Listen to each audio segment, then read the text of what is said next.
masih butuh 10 tahun lagi bagi Angkatan Laut Australia atau Republik Australia Naval untuk menerima unit perdana kapal selam generasi terbarunya Attack Class. Berdasarkan kontrak senilai 50 miliar Australian dollar, Angkatan Laut Australia akan menerima unit perdana dari 12 unit kapal selam diesel listrik yang teknologinya dipasok oleh Naval Group.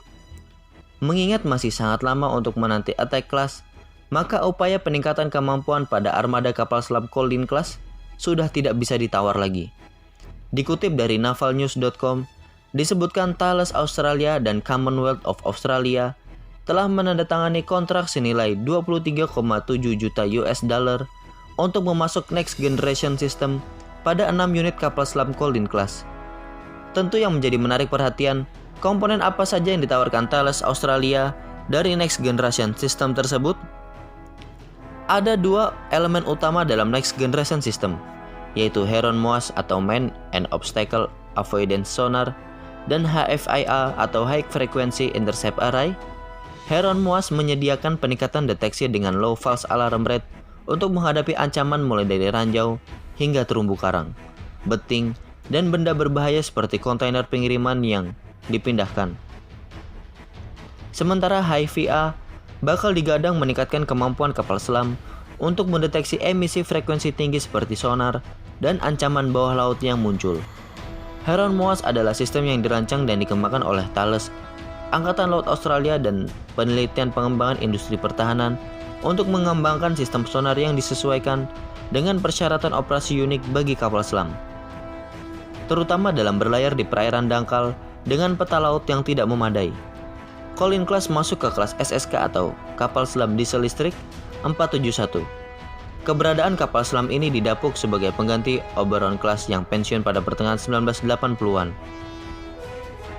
Kapal selam perdana yang meluncur adalah HMAS Collins 73 pada tahun 1996, berlanjut ke HMAS Farncop hingga Januari tahun 1998, HMAS Whaler pada Februari 2001, HMAS Dassainux Februari 2001 juga, HMAS Sin pada November 2000, HMAS Rankin pada Maret 2003.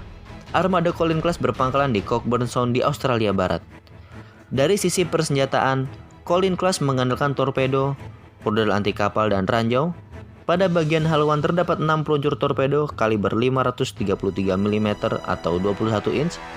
Torpedo yang dibawa dari jenis Mark 48 Mod 7 CBASS menggunakan aktif atau passive homing dengan hulu ledak 267 kg. Torpedo ini dapat meluncur sejauh 38 km pada kecepatan 55 knots atau 50 km pada kecepatan 40 knots. Menggunakan peluncur yang sama dengan torpedo, Colin Class juga bisa diluncurkan rudal anti kapal UGM-84C Sub Harpoon yang beroperasi dengan aktif radar homing. Rudal pesaing SM-39 Exocet ini sanggup melesat sejauh 30 km dengan kecepatan Mach 0,9. Dengan membawa hulu ledak 227 kg, secara keseluruhan, tiap Colin Class dapat membawa 22 torpedo atau rudal guna menghadapi peperangan elektronik. Colin Class mengusung sistem sensor elektronik S5600 dari Edo yang beroperasi di radar band 2 GHz, 18 GHz serta mendukung automatic detection identification dari sinyal radar. Perangkat ISM atau Electronic Support Measures AR740 dari Edo Argo System juga disematkan di Colin Class.